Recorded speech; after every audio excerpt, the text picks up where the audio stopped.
I'm Sally and I'm your Patina artist.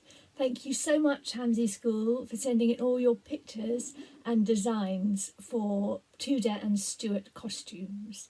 It was very, very exciting to see the executioners, probably my fault, or plague doctors. Now, I didn't even know what a plague doctor was until I saw your design, so you've educated me, thank you very much. And I've thoroughly enjoyed making plague doctor avatar, actually. There was one dandy cavalier as well. But this year, Patina is particularly exciting because there's no limit to what you can make. You've got more freedom to be creative than ever before. Usually I come in and I choose a design, usually down to class vote, and we make one thing or two things.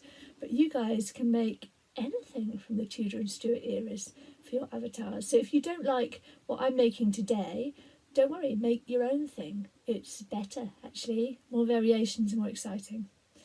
Before you start making, please do be careful of your surfaces. If you put some newspaper down, if you're going to be using glue or paint, make sure you're wearing clothes you don't mind getting sticky stuff on. I personally don't own clothes I can't get glue on, so there you go. Also be careful with scissors. Oh, scar. Scissors. So you do need to be a bit careful and not stab through bits of material, which is what I did. So I'm going to show you how to make an avatar. I've got more craft material than you could possibly need, but you might not have. So I've decided to make avatars that you'll definitely have the stuff for. Glue roll, that's the first part.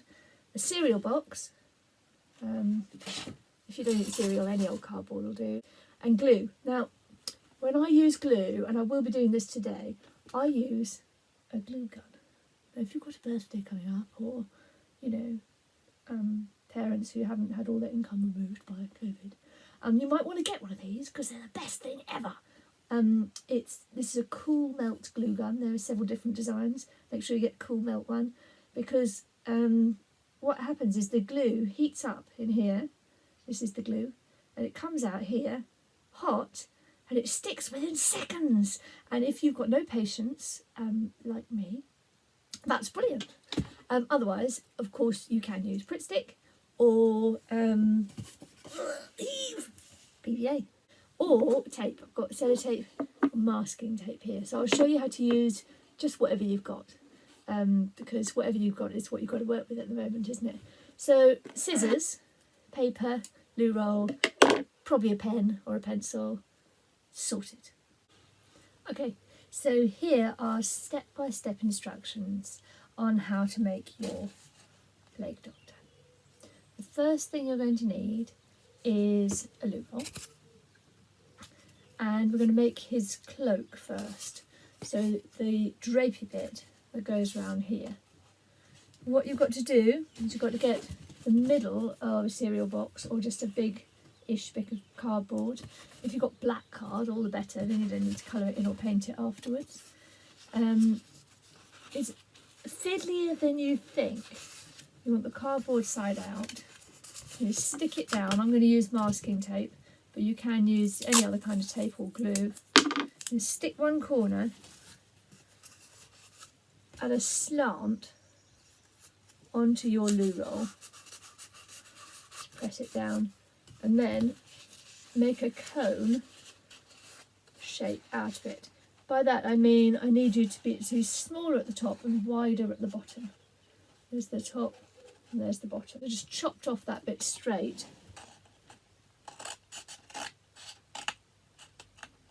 Make it look a bit better. And you're going to want to pre-prepare your tape like I didn't. So you've got both hands free to hold this thing together.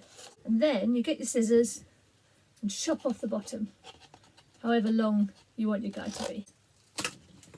One at the top, big at the bottom. You get a big bit of newspaper, crunch it up, and leave it pointing out, and twist it into a beak. That's very important for the plague doctor, the beaky bit of the mask, and the rest, bunch it up into a head. And then join it all together with your masking tape. I'm leaving a bit at the bottom of mine as well to make a sort of neck, but you don't really need that. And then you join it together with masking tape, like this. Here's my head, and I stuck it together with masking tape, like that. The next thing you're going to need is the goggles that go round the top. I've made one on this side. I'm going to make one on the other side to show you.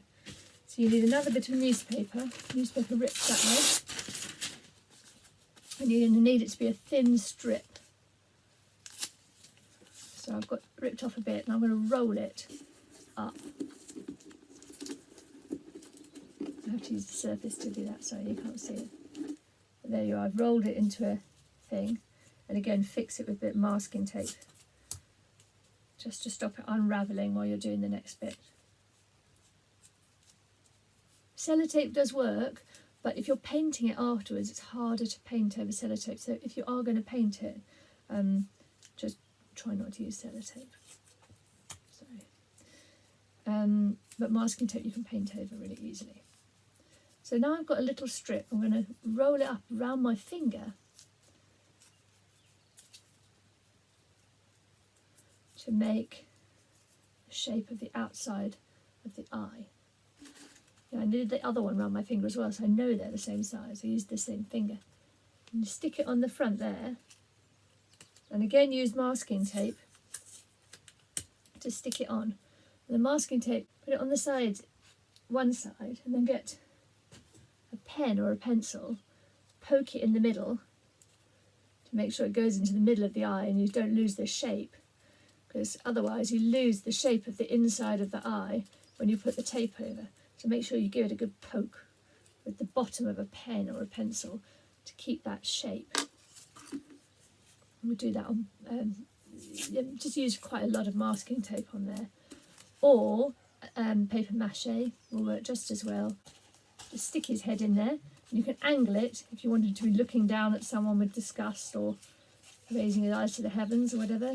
Make sure you put him where you want his face to be and tape that in. The next thing he needs is arms. Now I've made an arm here to stick on. Again, it's just a cone made out of cereal box. You squeeze one corner in and then roll it around that corner. So one side is thin and the other is not thin. And you can glue that on. I might just glue that on with my glue gun to keep it quick. You want to trim off that top bit so the sleeve looks neat, and squeeze the bottom bit so you can tape it onto your guy. Here's my guy. Tape it on somewhere. And then he's going to need hands, and you can make hands out of pipe cleaners or anything you want. Now, to save me even having to paint it if I don't want to, I'm folding my cardboard in half, and then I'm going to cut that out. I'll have two sides without the cereal packet bit on, and stick them together. And then you see I've made this long bit of wrist. That's really important because you're going to poke that in to the sleeve to stick it down with your glue or tape. There, you can see that inside there. That's why there's that really long wrist bit. That's quite important. Now, plague doctors also carried a rod to poke people with to see if they were still alive, or to keep them off if they didn't want them too close. And the rod is made just the same as the eyes by getting a thin bit of newspaper and rolling it up and putting some tape around it.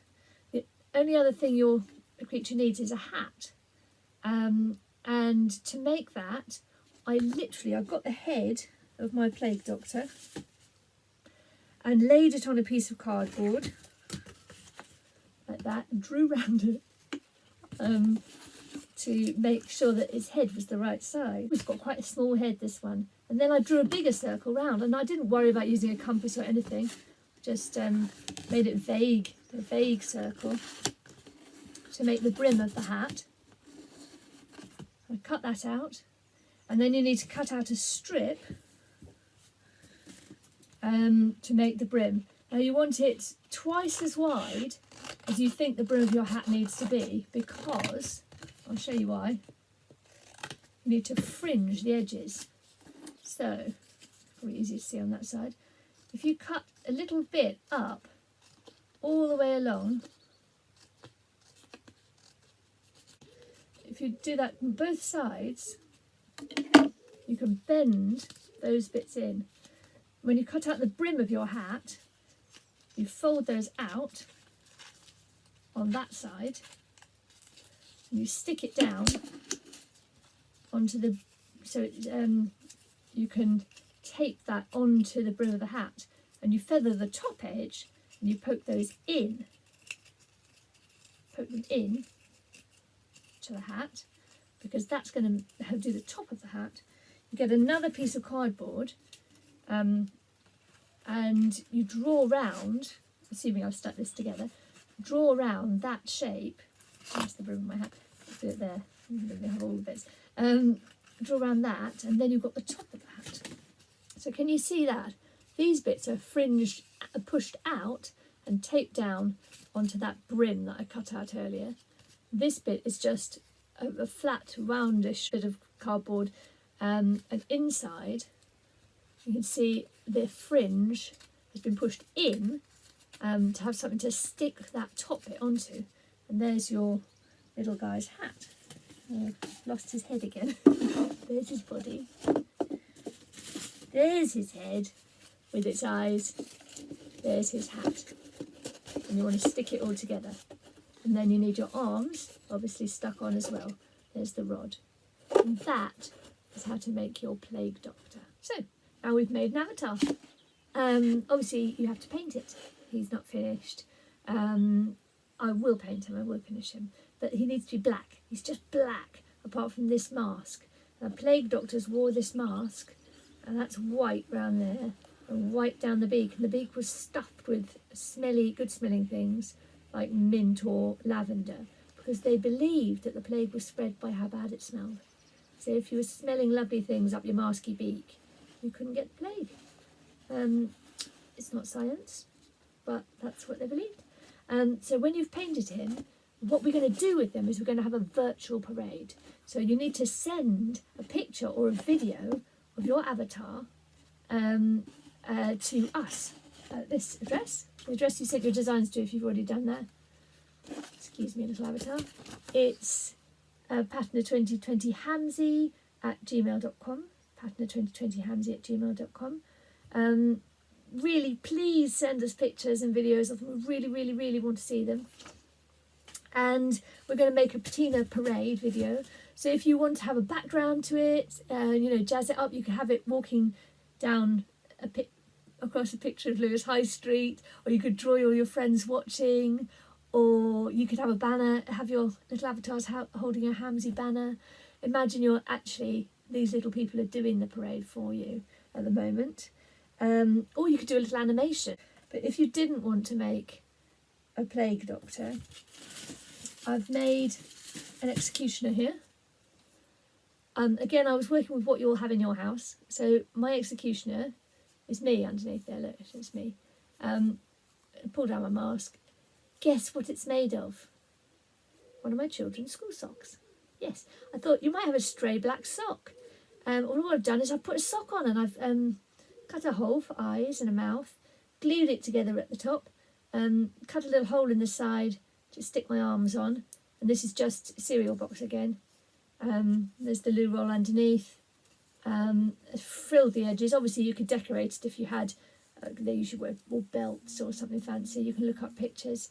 There's my executioner, and yes, hopefully he'll have a, poor Anne Boleyn, we'll have a little hard time with him later. She is made the same way as that plague doctor.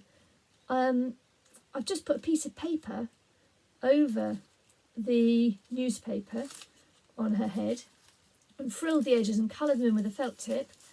And there's the inside of the loo roll. I put blood in there too, and unnecessary, but that was what I felt like doing. And I've made her dress is, oops, excuse me, her head fell off again. Her dress is made in the same way as the skirt of that other guy, just with a curve of cardboard. And then I've covered her in tissue paper to make her dress, and a bit of lace I had. And then, you know, I've got this stuff. If you haven't, that's fine. You can just colour it in with felt tips or paint it. Her arms, if you've got craft stuff around, are made of pipe cleaners. They're fun for arms. A little pipe cleaner hands here. And her hair is also a sock. I love to use socks. There you are. And Henry, he's a bit fancier as well, because I use some of my craft bits I have hanging around, feathers and pom-poms. I just Constantina folded something for his skirt there. He's got twisted pipe cleaner legs, and these lovely boots are made of zope foam. I thought he'd be able to stand up, but he can't. He's too overweight, poor chap. Look, send us your things by the 6th of June. It's important by like the 6th of June, because otherwise we then might not be able to be in the parade. And afterwards, after Corona, we're going to bring the avatars together. We're going to have an exhibition, we're going to have a big party, so you can show everyone what you've made. Put them somewhere safe. Put your little people somewhere safe, because we want to see them again and really look forward to seeing you all. Bye.